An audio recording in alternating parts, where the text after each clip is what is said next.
Hello दोस्तों, ये जो मेरे हाथ में आप देख रहे हैं इसे ऑल्टरनेटर बोला जाता है। ये है मारुति सुजुकी वैगन आर, जिसका ये ऑल्टरनेटर और ये हमारा बैटरी चार्ज करता है।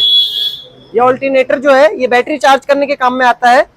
ये जो है बैटरी चार्ज नहीं कर रहा था, इसी वजह से हमने इसे खोल के बाहर निकाला है और ये ऊपर के पार्ट को मैंने खोल के बाहर निकाला फिर ऑल्टरनेटर का।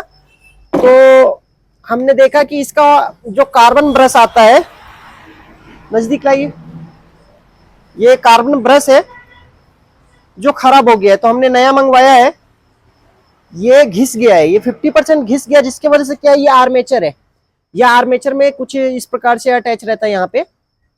तो ये जो घिस गया है तो आर्मेचर में कनेक्ट नहीं हो रहा था, जिसके वजह से हमारा ऑल्टरनेटर काम नहीं कर रहा था, करंट सप्लाई नहीं कर रहा। तो अभी हमने नया लाया है, इसे हम इंस्टॉल करेंगे, गाड़ी में लगाएंगे, हमारा प्रॉब्लम सॉल्व हो जाएगा। तो नॉर्मली कार्बन ही जाता है ऑल्टरनेटर का ज्यादातर।